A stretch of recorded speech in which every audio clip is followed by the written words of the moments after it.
Bharatiya Janata party की ओर से आज एक दिवसीय महाधरना प्रदर्शन राजधानी रांची के राजभवन के समक्ष दिया जा रहा है। आप सभी को जानकारी दे दें कि ओबीसी को 27% आरक्षण की मांग को लेकर लगातार भारतीय जनता पार्टी अपनी आवाज को बुलंद करती हुई नजर आ रही है।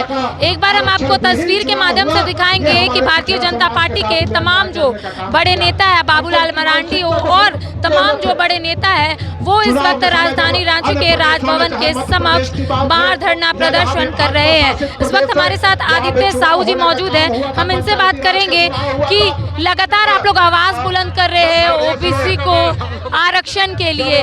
झारखंड सरकार ने ओबीसी को 27% आरक्षण की बात कैबिनेट में उठाई थी और कहीं ना कहीं मंजूरी भी दे दी गई है। आप लोग किस तरीके से अपनी आवाज बुलंद कर रहे हैं? देखिए, राज्य की सरकार झूठ बोलने वाली सरकार है और जनता को ठगने और बेवकूफ़ बनाने की सरकार है। एक तरफ बोलती है कि पिछड़ा समाज को 27% आरक्षण देंगे, दूसरी तरफ पंचायत के चुनाव में आरक्षण से वंचित करने का काम करती है इस सरकार को। तो आपने देखा कि चुनाव को इस प्रकार जनता को ठग करके वोट बदलने का काम किया था और फिर उसी प्रकार से जनता को बेवकूफ़ बना करके ठगने का काम कर रही है।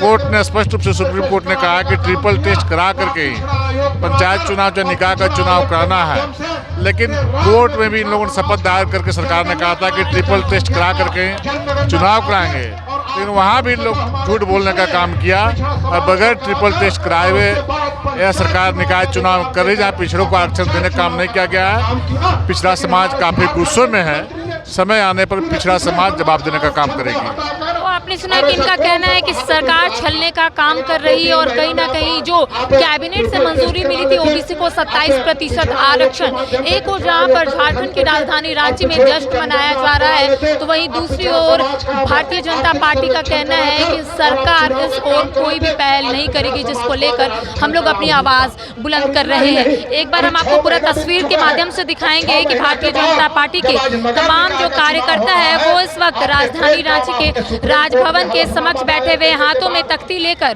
कहीं ना कहीं सरकार को यहाँ पर अपनी आवाज पहुंचाने की कोशिश कर रहे हैं। इस वक्त हमारे साथ कांके विधायक समरी लाल जी भी मौजूद हैं। हम इनसे भी बात करेंगे कि लगातार भारतीय जनता पार्टी अपनी आवाज बुलंद कर रही है ओबीसी को 27% आरक्षण को लेकर, लेकिन झारखंड सरकार ने कहीं ना कहीं एक हरी झंडी दिखा दी है कि आने वाले समय में ओबीसी को 27% आरक्षण मिलेगा। वो तो सामने दिख रहा है।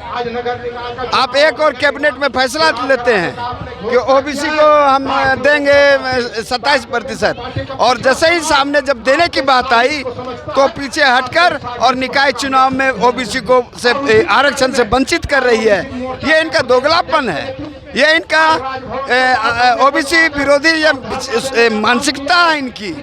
ये हमेशा ओबीसी को, दलितों को, आदिवासियों को कुचलते आया है और नाटक करके इनका वोट लेकर, इनको हसीन सपना दिखाकर इन पिछड़ों का वोट इन्होंने लिया और सरकार बनाई है।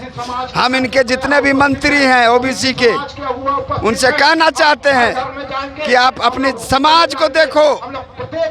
आज आप पिछड़े के वोट से आप विधायक बने हो, आप पिछड़ों के वोट से मंत्री बने हो।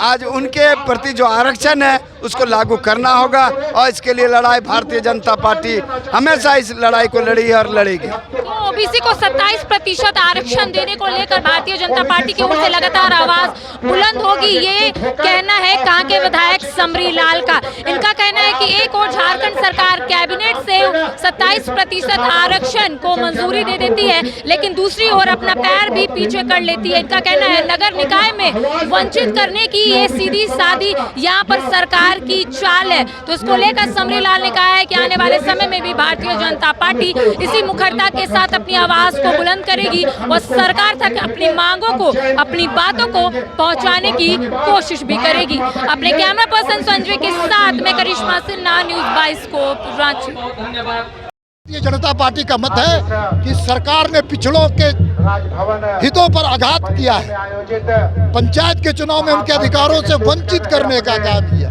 नगर निकाय के चुनाव में भी अधिकारों से वंचित करने का इरादा है। भारतीय जनता पार्टी से बर्दाश्त नहीं करेगी। इस महाधरने में उपस्थित भारतीय जनता पार्टी का मत है कि सरकार ने पिछड़ों के हितों पर आघात किया है। पंचायत के चुनाव में उनके अधिकारों से वंचित करने का काम किया, नगर निकाय के चुनाव में भी अधिकारों से वंचित करने का इरादा है। भारतीय जनता पार्टी से बर्दाश्त नहीं करेगी।